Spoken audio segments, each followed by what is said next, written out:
Hello guys, welcome to my YouTube channel knowledge study plus. तो guys आज हम fundamental chemistry का एक बहुत ही इम्पोर्टेंट टॉपिक देखने वाले हैं। तो गाइस बात करते हैं। तो गाइस आज हम देखने वाले हैं आणविक कक्षीय सिद्धांत, यानी कि जिसे बोलते हैं हम मोलिकुलर ऑर्बिटल थ्योरी, जिसे बोलते हैं शॉर्ट में हम MOT लो। तो गाइस देखते हैं क्या होता है हमारा आणविक कक्षीय सिद्धांत। तो गाइस देखते हैं आणविक कक्षीय सिद्धांत यानी कि मोलिकुलर ऑर्बिटल थ्योरी का प्रतिपादन हुंड एवं मुलिकन यानी कि हुंड एंड मुलिकेन ने किया। इसके लिए सन 1966 में इन्हें नोबेल पुरस्कार से भी सम्मानित किया गया था। तो गाइस हम बता दें कि आणविक कक्षीय सिद्धांत यानी कि मोलिकुलर ऑर्बिटल थ्योरी का जो प्रतिपादन किया था वो हुंड एंड मुलिकिन ने किया था और सन 1966 में उन्हें नोबेल पुरस्कार से भी सम्मानित किया गया था। तो गाइस देखते हैं, जब दो एटम्स के न्यूक्लियस एक दूसरे के निकट आते हैं तब उसके एटॉमिक ऑर्बिटल एक दूसरे के साथ इंटरेक्शन करके या ओवरलैपिंग करके मोलिकुलर ऑर्बिटल बनाते हैं। तो गाइस हम इसे डायग्राम की तरह समझते हैं। तो गाइस कोई दो एटॉमिक ऑर्बिटल हैं, यानी कि दो एटम हैं जो एक जिसके बीच एक एक न्यूक्लियस प्रेजेंस है, यानी कि हमारे एटम में न्यूक्लियस प्रेजेंस होते हैं जो एक दूसरे के निकट आते हैं तब उनके एटॉमिक ऑर्बिटल एक दूसरे के साथ इंटरेक्शन यानी कि इंटरेक्शन मतलब ओवरलैपिंग करके एक मोलिकुलर ऑर्बिटल का निर्माण करते हैं। जैसे कि गाइज आपके सामने ये शो हो रहा है डायग्राम। तो गाइज हम इसकी दूसरी पॉइंट की बात करते हैं।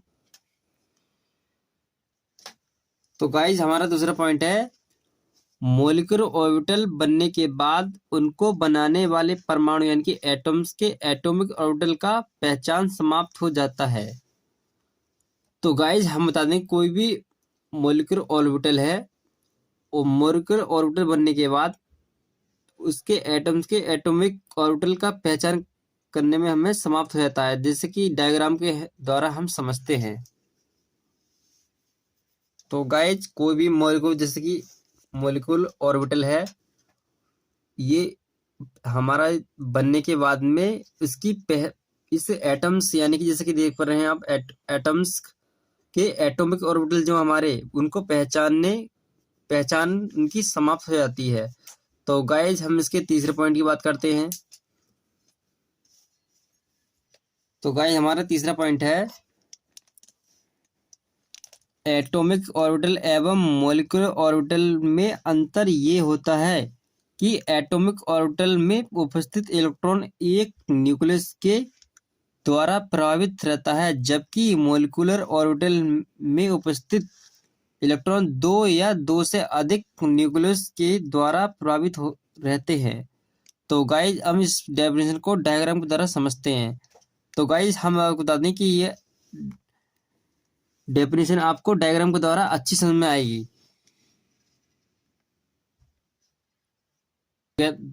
तो देखते हैं गाइज। तो गाइज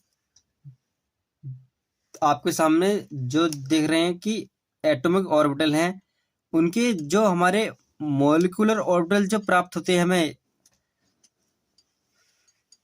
जैसे कि देख पा रहे हो गाइज आप, जैसे कि हमारे एटॉमिक ऑर्बिटल जो होते हैं उनमें एक एक न्यूक्लियस प्रेजेंट यानी कि एटम में एक एक न्यूक्लियस होता है और जो हमारे ये एटॉमिक ऑर्बिटल आपस में ओवरलैपिंग करके हमारे एक मॉलिक्यूलर ऑर्बिटल बनाते हैं। तो इसमें हमारा मतलब कहने का अर्थ ये है कि इसमें डबल डबल न्यूक्लियस उपस्थित हो जाते हैं ओवरलैपिंग करके। उपस्थित इलेक्ट्रॉन एक न्यूक्लियस के द्वारा प्रभावित रहता है, जबकि मॉलिक्यूलर ऑर्बिटल में उपस्थित दो या दो से अधिक न्यूक्लियस के द्वारा प्रभावित रहते हैं। तो गाइज हम आपको बता दें कि हमारा जब मॉलिक्यूलर ऑर्बिटल होता है उसमें दो दो न्यूक्लियस के द्वारा ही प्रभावित होते हैं, जैसे कि गाइज आप देख पा रहे होंगे। और हमारे जो एटम्स यानी कि एटॉमिक ऑर्बिटल जो होते हैं उसमें एक एक न्यूक्लियस प्रेजेंस होता है, ये इसके द्वारा एक इलेक्ट्रॉन यानी कि एक न्यूक्लियस के द्वारा ही प्रभावित होते हैं, जबकि मोलिकुलर ऑर्बिटल जो होते हैं उपस्थित हैं वो दो या दो से अधिक न्यूक्लियस के द्वारा प्रभावित रहते हैं। तो गाइज इसे समझ पाए होंगे आप। तो हम इसके चौथे पॉइंट की बात कर लेते हैं गाइज।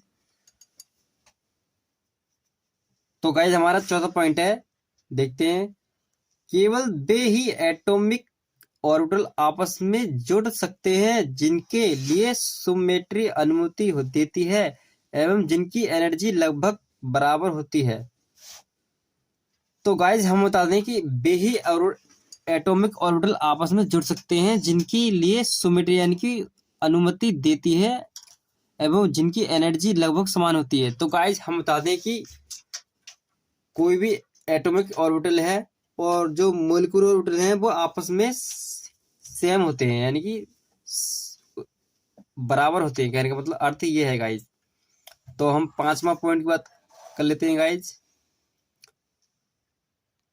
तो गाइज हमारा पांचवा पॉइंट है, प्रत्येक मोलिकुलर ऑर्बिटल को वेव फंक्शन यानी कि साइन के द्वारा प्रदर्शित करते हैं। ये इलेक्ट्रॉन पाए जाने की प्रायिकता प्रोबेबिलिटी को दर्शाता है।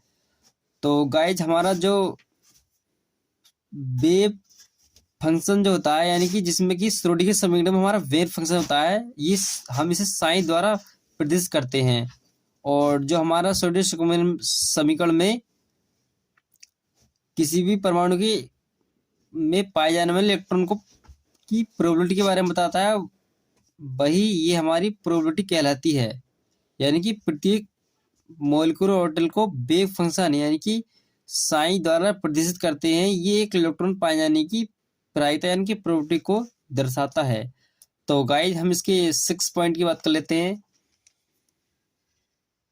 तो गाइज हमारा 6 पॉइंट है, जितने एटॉमिक ऑर्बिटल ओवरलैपिंग में भाग लेते हैं उतने ही संख्या में नए मोलिकुलर ऑर्बिटल बनते हैं। तो गाइज हम इसे डायग्राम के द्वारा समझते हैं। तो गाइज आप देख पा रहे होंगे कि हमारे जो एटॉम्स होते हैं यानी कि एटॉमिक ऑर्बिटल होते हैं वो ओवरलैपिंग करके उतनी ही संख्या में नए मोलिकुलर ऑर्बिटल का निर्माण करते हैं। यानी कि इनकी संख्या भी मोलिकुलर ऑर्बिटल की संख्या भी उतनी होती है और उतनी ही एटॉमिक ऑर्बिटल की संख्या सेम होती है यानी कि बराबर होती है। तो गाइज समझ पाए होंगे आप। और हम इसकी 7 पॉइंट की बात कर लेते हैं गाइज। तो गाइज हमारा 6 यानी कि 7 पॉइंट है ये, जिसे बोलते हैं हम बंदी आणविक कक्षा यानी कि बाउंडिंग मोलिक्यूल ऑर्बिटल को सिग्मा फाई एक्स से पर एवं विपरीत बंदी इसकी आणविक कक्ष को यानी कि एटॉमिक बॉन्डिंग मोलिक्यूल ऑर्बिटल को हम सिग्मा स्टार पाई स्टार बस से प्रदर्शित करते हैं। तो गाइज हम बता दें कि जो हमारा बंदिंग आणविक कक्ष होते हैं यानी कि बॉन्डिंग मोलिक्यूल ऑर्बिटल जो होते हैं हम उन्हें सिग्मा फाई एक्स द्वारा प्रदर्शित करते हैं, तथा इसके अपोजिट जो होता है हमारा जिसे हम बोलते हैं बंदी आधात्विक द्विक कक्ष को यानी कि एटॉमिक बॉन्डिंग मॉलिक्यूल ऑर्बिटल को हम सिग्मा स्टार व पाई स्टार से प्रदर्शित करते हैं। तो गाइज हम इसके 8 पॉइंट की बात कर लेते हैं। तो गाइज हमारा 8 पॉइंट जो है वो है, मॉलिक्यूलर ऑर्बिटल में इलेक्ट्रॉन का डिस्ट्रीब्यूशन यानी कि नियमानुसार ही होता है। अबाहु यानी कि हुंड एवं पाउली के नियमानुसार ही होता है। इलेक्ट्रॉन पहले कम एनर्जी वाले ऑर्बिटल में भरते हैं, इसके पश्चात ही अधिक वाले एनर्जी वाले ऑर्बिटल में भरते हैं। तो गाइज हम इसको डायग्राम के द्वारा समझ पाएंगे। तो गाइज हम बताएं कि आपके जो हमारे मोलिकुलर ऑर्बिटल जो होते हैं यानी कि मोलिकुलर ऑर्बिटल में इलेक्ट्रॉन का डिस्ट्रीब्यूशन यानी कि नियमानुसार ऐसा होता है कि हमारे जो अबाउर हुंड एवं पाउली के जो लो थे यानी कि उनके नियम थे, इलेक्ट्रॉन पहले उन कक्षों में जाएंगे यानी कि उन ऑर्बिटल में जाएंगे जिन ऑर्बिटल में भरे जाएंगे जिनकी ऊर्जा लेवल कम हो, तथा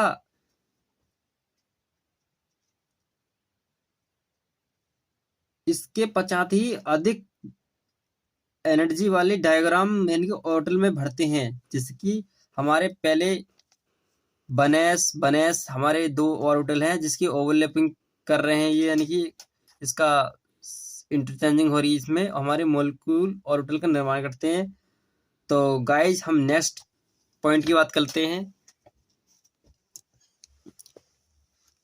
मॉलिक्यूल ऑर्बिटल 3 टाइप्स के होते हैं, यानी कि ये मॉलिक्यूल जो ऑर्बिटल होते हैं गाइज हमारे वो 3 प्रकार के होते हैं, यानी कि 3 टाइप्स के होते हैं। तो नंबर पहला जो है हमारा वो है बंदी आणविक कक्षा, यानी कि बॉन्डिंग मॉलिक्यूल ऑर्बिटल। तो गाइज इसकी देखते हैं डायग्राम के द्वारा। ये वे मॉलिक्यूल ऑर्बिटल होते हैं जिनकी एनर्जी अतिव्यापन, यानी अतिव्यापन का मतलब होता है गाइज ओवरलैपिंग में भाग लेने वाले एटॉमिक ऑर्बिटल की एनर्जी से कम होती है। तो गाइज हम बता दें कि हमारा जो कोई भी मॉलिक्यूल ऑर्बिटल है और जिनकी एनर्जी यानी कि अतिव्यापन में भाग लेने वाले एटॉमिक, यानी कि उन्होंने भाग लिया हो और एनर्जी से कम हो, मतलब उनकी एनर्जी कम हो, तो वही हमारे बॉन्डिंग के मॉलिक्यूल ऑर्बिटल कहलाते हैं। तो दूसरे पॉइंट की बात करते हैं गाइज। एटॉमिक ऑर्बिटल में इलेक्ट्रॉन केवल एक ही न्यूक्लियस द्वारा आकर्षित रहते हैं, किंतु मॉलिक्यूल ऑर्बिटल में इलेक्ट्रॉन एक से अधिक न्यूक्लियस द्वारा एक साथ आकर्षित होने लगते हैं। तो गाइज हम देखते हैं डायग्राम के द्वारा। तो गाइज हमारे जैसे कि एटॉमिक ऑर्बिटल है गाइज, और इसमें इलेक्ट्रॉन एक न्यूक्लियस यानी कि एक एक न्यूक्लियस द्वारा ही आकर्षित रहते हैं, किंतु मॉलिक्यूल जो ऑर्बिटल होते हैं गाइज हमारे, उनमें इलेक्ट्रॉन एक से अधिक न्यूक्लियस द्वारा एक साथ आकर्षित होने लगते हैं। तो गाइज हम आप बता दें कि हमारा एटॉमिक ऑर्बिटल होता है, इसमें एक एक न्यूक्लियस पर्याप्त रहते हैं, बल्कि हमारे मॉलिक्यूल ऑर्बिटल जो होते हैं उनमें हमारे दो दो न्यूक्लियस उपस्थित रहते हैं। तो गाइज हम इसके दूसरे पॉइंट की बात करते हैं। तो गाइज हमारा दूसरा पॉइंट है अनाबंधी यानी कि आणविक कक्षा, यानी कि नॉन बाउंडेड मॉलिक्यूलर ऑर्बिटल। तो गाइज क्या होता है देखते हैं। इन ऑर्बिटल की एनर्जी बॉन्डिंग में भाग लेने वाले एटॉमिक ऑर्बिटल के एनर्जी के बराबर होते हैं। तो गाइज हम आपको बता दें कि ऑर्बिटल की एनर्जी होती है हमारी, यानी कि जो बॉन्डिंग होती है में भाग लेने वाले एटॉमिक ऑर्बिटल के एनर्जी के बराबर होते हैं। तो दूसरा पॉइंट देखते हैं गाइज इसके। ये ऑर्बिटल बॉन्डिंग में भाग नहीं लेते, अतः इन्हें नॉन बाउंडिंग मॉलिक्यूलर ऑर्बिटल कहते हैं। तो गाइज हम बता दें कि आपको नॉन बाउंडिंग मॉलिक्यूलर ऑर्बिटल जो होते हैं वो ऑर्बिटल बॉन्डिंग में भाग ही नहीं लेते, अतः इन्हें नॉन बाउंडिंग मॉलिक्यूल कहते हैं। यानी कि ये किसी भी नॉन मतलब कोई भी मॉलिक्यूल ऑर्बिटल में भाग ही नहीं लेते, उसे ही हम नॉन बाउंडिंग मॉलिक्यूल कहते हैं। तो गाइज हम इसके तीसरे पॉइंट की बात कर लेते हैं। तो गाइज हमारा तीसरा पॉइंट है विपरीत बंदी कक्षा, यानी कि एंटी बाउंडिंग ऑर्बिटल। तो गाइज क्या होता है देखते हैं। इन मॉलिक्यूल ऑर्बिटल की एनर्जी अतिव्यापन यानी कि ओवरलैपिंग में भाग लेने वाले एटॉमिक ऑर्बिटल की एनर्जी से कम अधिक होती है। तो गाइज हम बता दें आपको, कोई भी मॉलिक्यूल और एटम्स यानी एटम्स की एनर्जी यानी ऊर्जा अतिव्यापन यानी कि ओवरलैपिंग में भाग लेने वाले यानी कि उसमें शुरू होने वाले यानी कि एटॉमिक ऑर्बिटल की एनर्जी से अधिक होती है, मतलब उसकी एटॉमिक ऑर्बिटल की एनर्जी जो होती है वो अधिक होती है। इन ऑर्बिटल में इलेक्ट्रॉन के प्रवेश से सिस्टम की एनर्जी बढ़ जाती है। तो गाइज हम आपको बता दें कि ऑर्बिटल में इलेक्ट्रॉन के प्रवेश से सिस्टम की एनर्जी बढ़ जाती है। तो गाइज आपसे आशा करते हैं वीडियो आपको पसंद आई होगी तथा चैनल पर नए हो तो सब्सक्राइब कर लेना। मिलते हैं नेक्स्ट वीडियो में, तब तक के लिए धन्यवाद।